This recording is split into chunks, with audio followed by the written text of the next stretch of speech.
Hi, I'm Saloni Mathur from Beckett Now, and we are at the weekend conference at Met Hotel.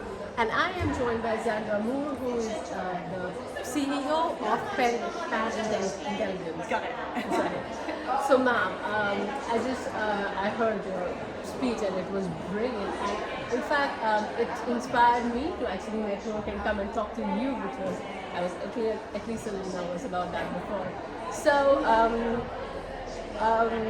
Yeah, so we talked about working for people, women especially, and the barriers. So could you explain it to our audience who are at home that what are the barriers that women genuinely face all over the world when it comes to networking? Thank you for that. I think there were some really interesting things said today alongside my presentation. I think there's a real lack of opportunity for women to network in safe spaces where they feel comfortable, and actually sometimes having a female-only network can be a great place for women to start. Also, times of day matter. A lot of women have other responsibilities, caring commitments, family, elderly parents, so making sure that they're accessible both from the right time of day for those people, but also that they're able to work with those commitments and the cost of being able to get to those networks. So the location of them can matter, accessibility to transport, all of those things can have a big impact. The other thing really is, for a lot of women, it's really quite scary to walk into a room of strangers for the first time. I think it's scary for anybody, including men.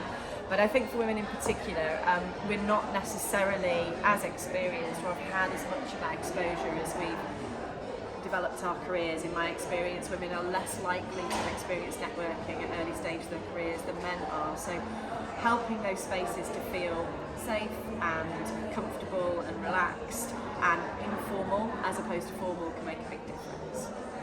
You talked about finding your own people. So could you reiterate the importance of it for our audience? Yeah, of course.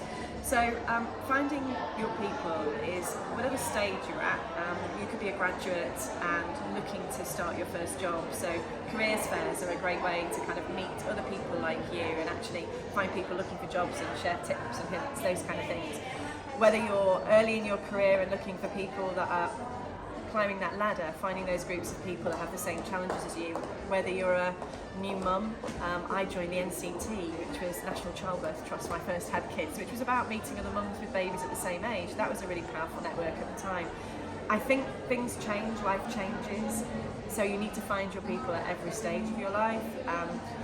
For me at the moment it's leadership and technology, so being in spaces where I'm with other female leaders, other people leading technology organisations, but it was very different when I was a new mum wanting to meet other new mums. So finding your people is recognising what you need at whatever stage your life at, and finding those groups where you're in like-minded company really.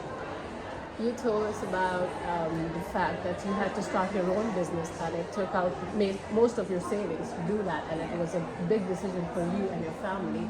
So there must have been thoughts and doubts that and a huge risk. So how did you navigate through that? How did you shut down the voices in your head that it might not work or what would happen, because it was quite an uncertain time?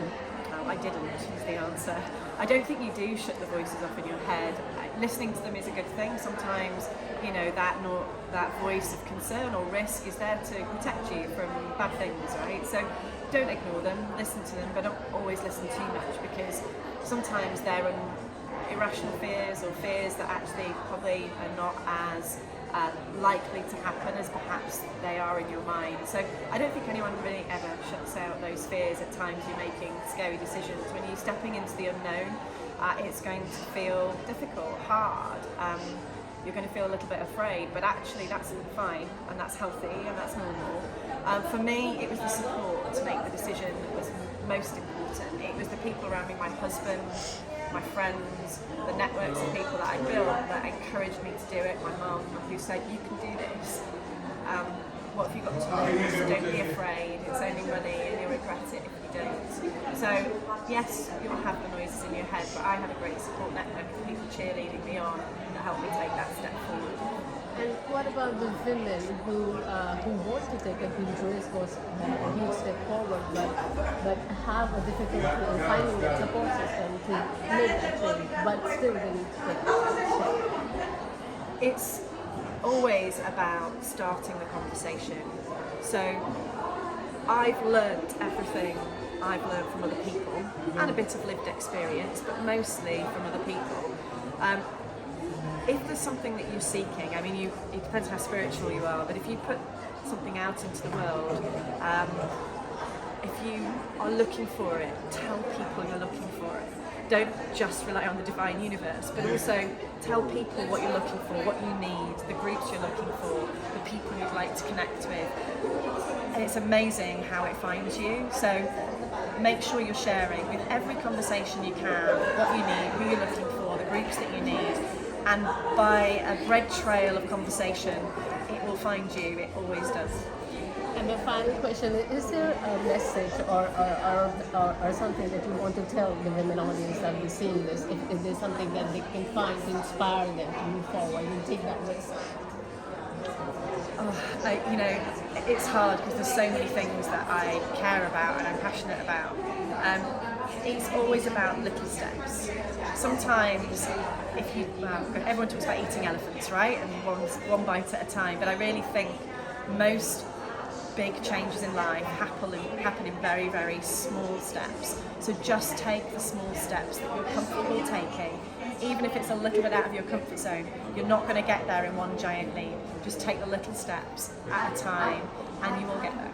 Thank you so much, Zandra. That was a lovely interview. I'd love to hear from you more, and I'm sure whatever you have told our people, whatever the message that you've sent out, it will inspire a lot of them.